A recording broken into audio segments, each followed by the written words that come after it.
Bonjour, nous sommes le vendredi 6 octobre 2017 et je me trouve dans une chambre d'hôtel, comme vous pouvez le voir, dans la bonne ville du Havre, en Seine-Inférieure. Ah non, on ne peut plus dire ça, il faut dire Seine-Maritime. Nous sommes dans le politiquement correct et plus rien n'est inférieur, tout est supérieur dans le monde dans lequel nous vivons, comme nous pouvons le constater à tout moment autour de nous. Ce qui me rappelle que dans quelques heures, je débattrai avec messieurs Jacques Attali et Joël de René, excusez-moi, du Monde en 2517, excusez du peu. Euh, on verra, on discutera de ce qui restera encore. Alors, pour être un peu sérieux sur le sujet, comme vous le savez, si vous me suivez un peu mon actualité, ma réflexion, j'imagine 6 grands scénarios possibles. Les voici rapidement.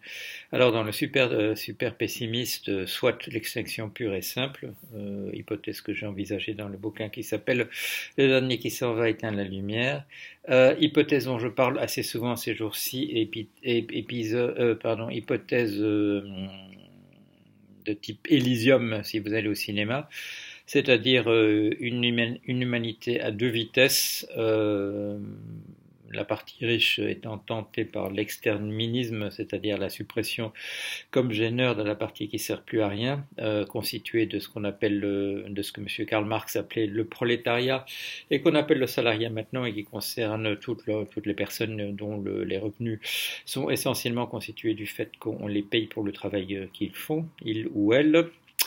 Ça c'est la deuxième hypothèse, je dirais vraiment dans le super pessimiste. Troisième hypothèse dans la catégorie semi-optimiste, semi-pessimiste selon le point de vue qu'on adopte.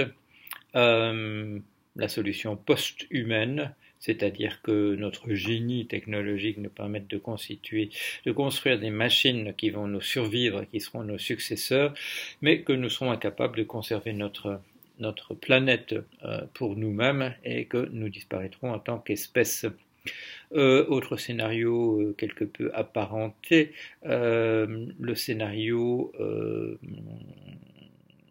interstellar, c'est-à-dire que nous sommes incapables de conserver notre planète en bon état et elle disparaît comme lieu d'habitat possible pour nous, mais notre génie technologique nous permet d'aller conquérir d'autres planètes ailleurs, dans d'autres systèmes, dans le nôtre ou ailleurs, voilà, dans d'autres systèmes stellaires, et nous continuerons d'habiter là.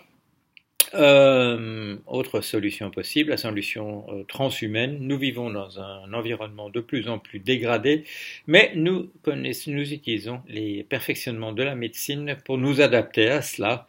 Nous nous modifions génétiquement, comme fait la compagnie Monsanto, pour le bien de l'humanité, pour pouvoir continuer à vivre dans cet environnement en dégradation permanente. Dernière possibilité, la possibilité optimiste, celle-là qui consiste à conserver notre planète, à commencer à vivre de manière renouvelable, à constituer un environnement durable, et quand j'utilise ces mots, je les utilise dans le bon sens, c'est-à-dire pas dans le sens du greenwashing, c'est-à-dire d'une couche extrêmement fine de verdâtre à la surface de ce que nous faisons. Et voilà, véritablement nous adapter au fait que nous avons une planète, qu'on aimerait bien la garder, qu'on aimerait bien continuer à vivre ici, et le mieux possible pour bien faire. Malheureusement, notre système économique n'est pas du tout adapté à cette solution optimiste. Il faudrait que nous en changions entièrement et en particulier que nous débarrassions entièrement de ce système capitaliste qui, lui, est uniquement pas tellement le capitalisme, en fait, disons capitaliste dans sa version, surtout dans sa version ultralibérale, qui lui est absolument incompatible avec la survie de notre espèce dans de bonnes conditions à la surface de la Terre et qui conduit inéluctablement à l'un des 5 autres scénarios qui eux sont de type catastrophe ou semi-catastrophe, quasi-catastrophe, etc., etc. Alors voilà. Comme nous ne sommes pas prêts pour le moment à adopter une remise en question véritable de l'ultralibéralisme, tout ce que nous avons à notre disposition, ce sont des populismes de type choses déjà connues, nazisme, fascisme italien, etc., etc., qui nous semblent à certains d'entre nous comme étant la solution à nos problèmes. Il faudrait qu'il y ait une troisième voie qui apparaisse et que j'appelle moi d'un terme éculé et qui surtout a été mis à n'importe quelle sauce, surtout récemment, qui est le terme socialisme, mais qui renvoie véritablement à quelque chose dont un espoir était né dans la première moitié du XIXe siècle, espoir déçu de révolution sociale qui est mort essentiellement dans les révolutions de 1848 et puis finalement barreau final. Par exemple, dans la commune de 1870-71 à Paris. Alors voilà. Alors entre-temps, qu'est-ce qui se passe? Eh bien voilà, on est sur les rails dans le meilleur des cas, la solution interstellaire. C'est-à-dire que nous puissions quand même échapper à cette planète de justesse. Alors, d'un côté, signe du craquement, faisons un petit peu une récapitulation pour la semaine. Le Brexit n'avance pas, figurez-vous. Pourquoi? Essentiellement, les Européens se plaignent parce qu'ils ont en face d'eux, à Bruxelles, des Anglais qui disent le contraire les uns des autres. Dernier épisode de cette déroute, le discours de Madame Theresa May, où elle s'est fait interrompre par un type qui avait pas l'air d'être un chahuteur. Il avait l'air d'être tout à fait à sa place. Il avait d'ailleurs le badge. Mais ce qu'il a donné à Madame Theresa May pendant son discours, il lui tendait un papier que la salle a pu prendre pour un papier avec quelque chose d'important à dire. Mais non, c'était sa feuille de renvoi, c'était sa feuille de licenciement, le formulaire anglais pour vous annoncer que vous êtes licencié. Pendant ça, la pauvre madame avait des cannes de tout qui l'empêchaient de prononcer une phrase, mais c'était un très beau symbole de l'effondrement de ce système britannique en ce moment. Craquement. Je vous parle pas des craquements aux États-Unis parce que Monsieur Trump s'en charge par ses tweets de nous annoncer comment il est en train de s'aborder son propre système, le pays où il est. Monsieur Trump, c'est le symptôme de ce qui ne va pas aux États-Unis. Il y en a un autre d'ailleurs, c'est ce monsieur, je crois qu'il s'appelle Eric Paddock, si je me souviens. Si c'est pas Eric, je vous l'indiquerai en dessous. Eric, c'est peut-être le nom de son frère, je mélange peut-être les choses. Mais alors là, il y a quelque chose de très intéressant dans l'information qu'on obtient ces jours-ci. C'est que, si vous voulez, aux États-Unis, être un véritable gagnant, qu'on vous invite dans les plus grands palaces, qu'on vous offre des repas gratuits, que quand vous arrivez, on vous donne des concerts gratuits pour aller à des concerts parmi les meilleurs, eh bien, il y a une chose à faire, et c'est pas de se battre dans la vie et d'essayer de gagner ou de faire des milliards ou des millions comme le proposent certains présidents de la République. Non, soyez un joueur compulsif. Et les casinos mettent l'argent nécessaire pour vous faire revenir. Parce qu'elles savent qu'un jour ou l'autre, elles auront ramassé tous vos sous de toute manière, même si vous gagnez pendant une certaine période. Venez. Et parmi les chiffres que j'ai vus, un tiers des frais de fonctionnement des casinos est constitué de ces freebies, comme on dit aux États-Unis, de ces petits, de ces primes, de ces privilèges, de ces choses, ces petits cadeaux qu'on vous fait. Un tiers des frais des casinos en cadeau fait aux joueurs compulsifs pour qu'ils viennent et qui sont les véritables gagnants du système. L'attention étant attirée sur leur comportement curieux que quand ils se rendent responsables d'un massacre. Ou est-ce qu'il y a encore d'autres signes d'effondrement? Ah, bien sûr, en Espagne. N'oublions pas l'Espagne, où une région entière, la plus riche certainement, décide de faire sécession par des moyens, artisanaux, en n'ayant pas fait tout ce qu'il fallait faire pour que ça se passe correctement, et ainsi de suite. Vraiment du travail d'amateur. Et si cette affaire se termine bien, eh bien, ce sera un miracle. parce que les craquements, bien entendu, ça ne marche pas trop. Alors, toujours dans l'actualité de notre système interstellaire, pendant ce temps-là, excusez-moi, j'ai oublié ça. Notre système interstellaire, nouvelle du système interstellaire, eh bien là, ça va bien parce qu'en particulier, il y a une nouvelle puce qui a été inventée par la compagnie Intel qui s'appelle Loihi. Et si vous suivez un peu l'actualité en intelligence artificielle, vous savez que Monsieur Yann LeCun, qui est un chercheur français d'intelligence artificielle parmi les meilleurs, qui travaille pour la compagnie Facebook, est assez pessimiste sur certains progrès qui peuvent être faits. En particulier, il a une vision assez négative sur ce qu'on est encore arrivé à faire dans ce qu'on appelle l'apprentissage non supervisé.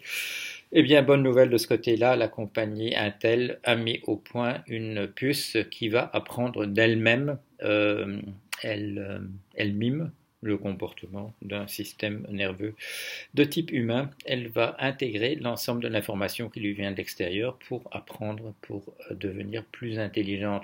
Voilà, c'est une réponse un peu au pessimisme, Monsieur Lequin. Voilà un domaine où on est en train de faire un progrès considérable. Et on parle de mettre, du côté d'Intel, de mettre cette puce en circulation à partir de 2018. Alors 2018, c'est vraiment tout près. Quoi encore dans cette direction-là? Oui, une petite nouvelle personnelle, ça me fait très plaisir, c'est que le congrès qui va avoir lieu à Bruxelles, congrès international du transhumaniste, qui s'appellera Transvision, et où il y aura des vedettes du mouvement, comme Madame Natacha,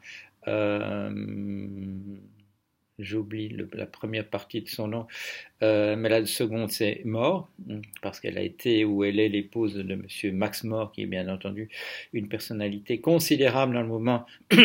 Pardon, Madame Natasha Vita More, personnalité éminente du mouvement transhumaniste, sera là. De même que Monsieur David Pierce, une autre vedette. De même que Monsieur James Buchanan. Voilà, ça ce sont des noms qui comptent dans le transhumanisme. Ainsi bien entendu que Monsieur Marc Roux lui-même, le président de Technoprog en France. Mais ces personnes m'ont demandé d'intervenir dans leur colloque, et je prendrai la parole parmi ces personnalités éminentes de ce mouvement. Et non seulement cela, mais aussi on m'a invité à participer aux 3 jours qui sont réservés aux militants du transhumanisme. Alors comme vous le savez, je ne suis pas un militant du transhumanisme, mais je traite cette question avec sérieux et avec respect, ce qui n'est pas le cas je traite le mouvement transhumaniste et les transhumanistes avec respect, ce qui n'est pas absolument le cas de tout le monde. Et c'est sans doute cela qui me vaut cet honneur d'être considéré comme suffisamment dès l'heure pour pouvoir assister à l'ensemble de leur présentation. Alors voilà, je crois avoir fait un petit peu le tour de ce que je voulais vous dire. Encore une petite remarque quand même. Ça, c'est une lecture que j'ai faite hier. Vous savez que je termine ce livre qui s'appelle « Qui étions-nous ?»